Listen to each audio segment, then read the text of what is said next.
Hello Internet, welcome back to part 4 of our series on Socrates and Plato. Today we're going to be looking at the argument from Affinity. Be sure to watch part 1 if you haven't already. Link here and also in the description. There's going to be some important background information in there if you haven't already watched it. So today's argument, the argument from Affinity, it's discussed in the Phaedo.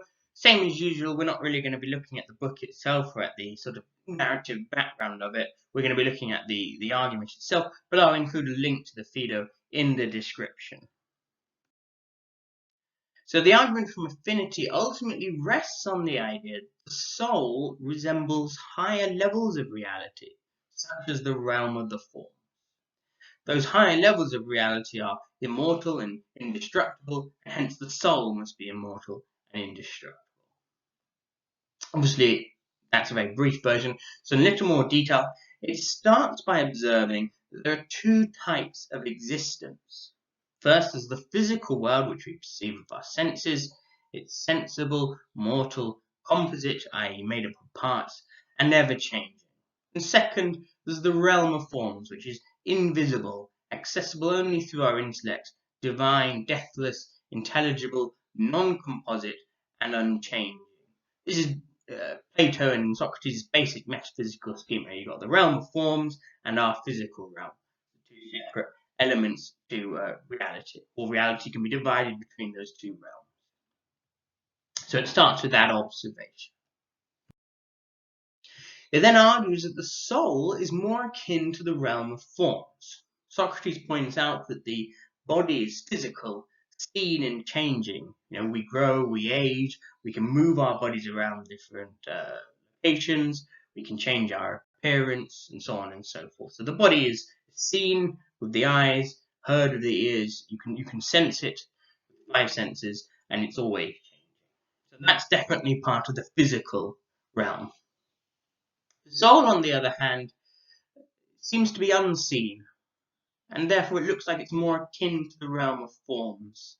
Socrates concludes from this that provided the soul is free from bodily influences, which can be achieved through philosophical training, there's nothing to stop it from making its way to the realm of forms upon the death of the body. And so our souls, but not our bodies, are immortal. So even within the Phaedo, Plato considers some objections, and he puts these objections into the mouths of some of Socrates' interlocutors. So the first is a guy called Simmias, and he argues that the soul could be like the harmony created on a lyre.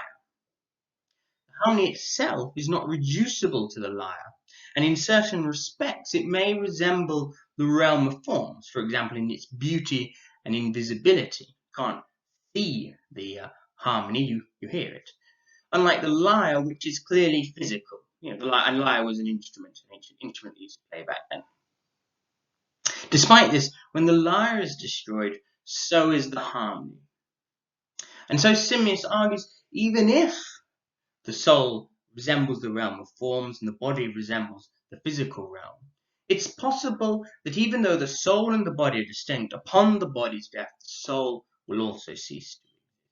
So perhaps the soul, whilst not being part of the physical world, depends upon the physical body in order for it to continue to exist. So when the physical body ceases to exist at death and begins to decompose, the soul likewise will cease to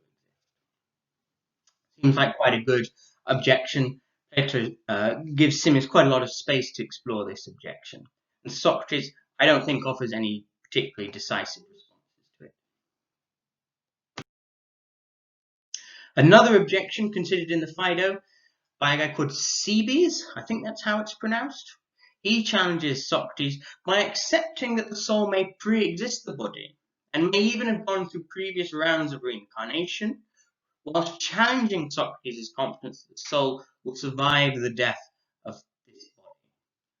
So Cebes is kind of referring back to Socrates' previous arguments. He's prepared to grant that the argument from recollection works, which we discussed in our previous videos. He's prepared to grant all of that the soul is immaterial, that it pre-exists the body in the realm of forms, and so on and so forth. But, concludes, even if all of that's the case, we can't be confident that it will survive the death of this body. He illustrates this objection using an analogy involving a weaver. A weaver may well weave and then wear out several coats in his lifetime. Despite this, the weaver will eventually die, potentially with his final coat outlasting him. And so, likewise, the soul may outlast several bodies and may have pre-existed those bodies, but despite this, it may well also eventually die. And as a result, so Cebes is saying, Socrates' confidence that his soul will survive the death of this body is unjustified, even if he has been previously reincarnated, and even if his other previous arguments are successful. Again, Plato dedicates quite a lot of space to letting Cebes develop this argument, and I'm not sure that Socrates offers a terribly convincing response. So I think that Plato himself is less persuaded by this argument, and perhaps he's just including it in the dialogue for sort of educational purposes, getting us to think about different sorts of ways and allowing us to think about arguments that both do work and some that don't work. Ultimately, as we'll see, the final argument, which we'll discuss in the next video, is the one that Plato and Socrates and Cebes and Simmias all think is decisive. But we'll come on to that. So now, thinking about some responses, it's important to note that Socrates only asserts the argument from Affinity as a probabilistic argument. So he qualifies his claims by arguing that the soul is more like the realm of forms than the physical world.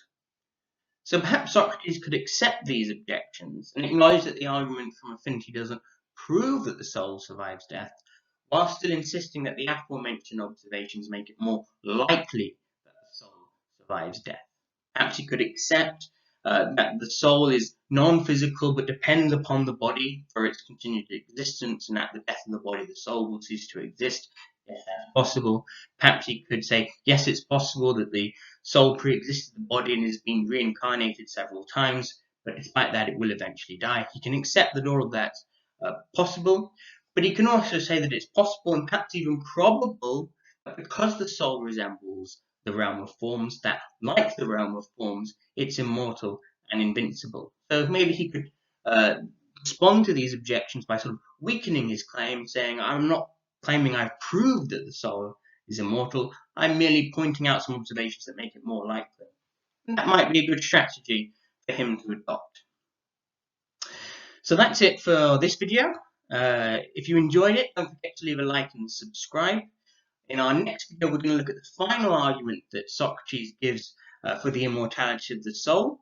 That should be quite an interesting one. It's the one that Plato and co all think is the most persuasive. So we'll look at that in the next video. I think that's it for me, and I'll look forward to seeing you next time. Take care, guys. Bye-bye.